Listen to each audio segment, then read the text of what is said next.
Hermela Aragawi is an independent journalist and Ethiopian analyst and joins us now live from Los Angeles in California. Welcome to the programme. Just briefly set the scene for us. Why are we seeing a renewal in fighting now?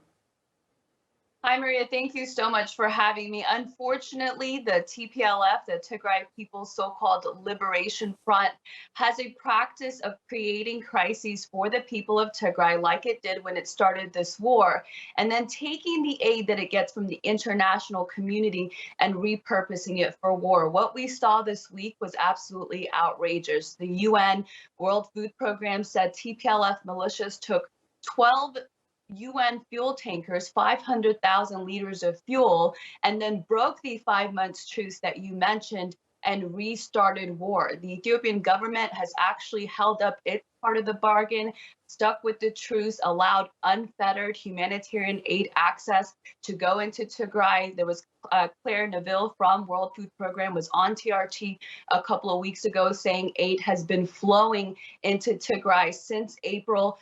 The Ethiopian government has said they are willing to have talks without preconditions. But instead, once again, we saw TPLF resort to war. We saw them redirecting humanitarian aid to war again this time last year. About 1,000 UN trucks went into Tigray, according to the UN chief of mission in the capital of Ethiopia, and they didn't come back until they were carrying TPLF militias into the neighboring Amhara and Afar regions, where they're raping, pillaging, and destroying communities there. Hermela, I just want to ask you, as a journalist, what challenges do you see on, reporting, on the truth for an international audience?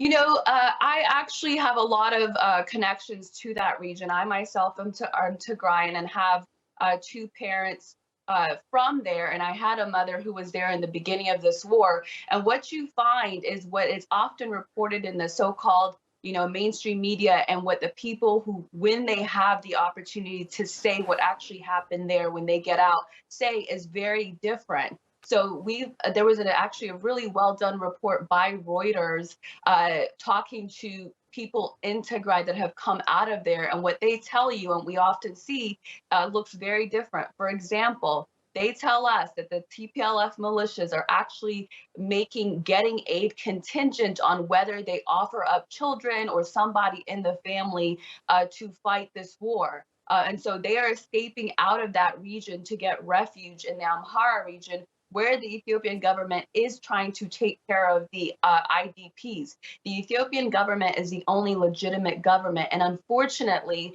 the international community often equates both the Ethiopian government to the TPLF. The TPLF was in power for 27 years. It had its time. The people of the Horn, the majority of the Horn, have spoken. They no longer want the TPLF there, but they do have a lot of pull in the international community for whatever reason. I mean, the head of the World Health Organization is a known TPLF member. And so the challenge is working up against this propaganda, disinformation infrastructure that they seem to have built for themselves, and actually giving a voice to the people in Tigray. Just very quickly before I let you go, Hermela, what do you make of Dr. Tedros's comments on Ethiopia and Tigray? It's absolutely outrageous. He is using his position on the as World Health Organization director to actually speak for the TPLF and not the people of Tigray. What we need is peace in this country. And he is abusing his position to speak for the militias and this ethno-fascist group as opposed to the people, for the people. Hermela, we've run out of time, but thank you so much for coming on to the show today. Hermela Aragawi, independent journalist and Ethiopian analyst. Thank you so much.